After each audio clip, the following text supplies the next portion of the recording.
Hey, it's Forecast Steve. You may have heard that there's a big storm coming to the East Coast. Let's take a look. Let's first start out by taking a look at the surface forecast. On this forecast for Monday morning, there is a low pressure center located over the Oklahoma Panhandle with heavy snow wrapping around it. This snow, in combination with strong winds, is forecasted to result in blizzard conditions over the southern plains, in particular over the Oklahoma Panhandle and western portions of Kansas. During the afternoon and evening along the Gulf Coast, severe thunderstorms are possible with a threat of damaging winds or even an isolated tornado.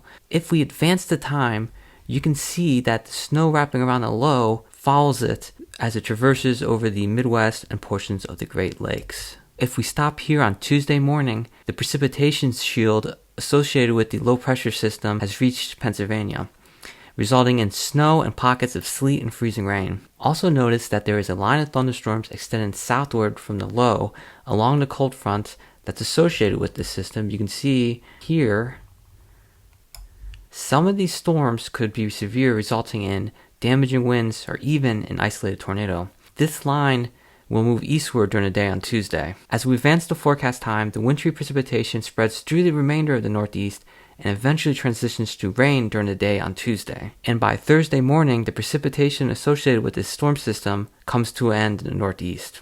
As you probably noticed on the previous forecast images, that there was a lot of rain along the front. In fact, you can see a swath of high rainfall totals stretching across the East Coast. Please note, however, that some of this liquid precipitation in the Northeast will actually be from snow. You probably recall me mentioning snow previously. Now we are going to discuss the forecasted totals. First, notice that there is a large swath of snow forecasted in the plains to the Midwest, ranging from 1 to 10 inches or more in spots. In the Northeast, however, only a little under 1 inch to up to 12 inches is forecasted. Not only is heavy rain and flooding a concern for the East Coast, strong winds are also forecasted to occur along the coast. In this forecast animation, notice that inland there are winds ranging from 30 knots to 35 knots. That is 35 miles per hour to 40 miles per hour. However, along the shoreline and offshore, the winds are forecasted to be much stronger, up to 45 to 50 knots, that is 52 to 63 miles per hour. The wind gust forecast is even more dramatic, with gusts reaching 50 miles per hour or more in several locations inland. Not only are winds strong at the surface, they are also strong aloft. This forecast product showing deep layer shear on Monday evening shows deep layer shear exceeding 40 knots in much of the Gulf Coast, even reaching 80 knots in spots. This high shear environment will aid thunderstorm organization, and if enough instability can occur, supercells and isolated tornadoes might also be possible.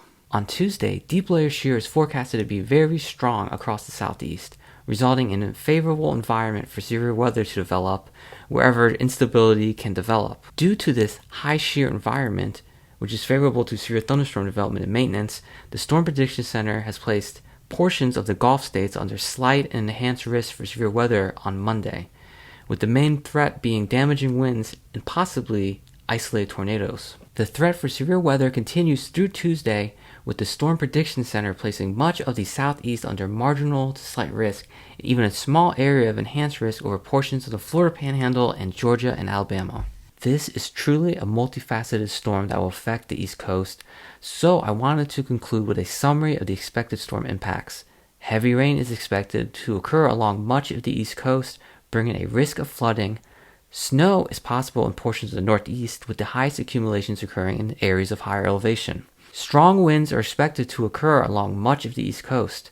Severe weather, including damaging winds and even isolated tornadoes, are possible on Monday in portions of the Gulf states.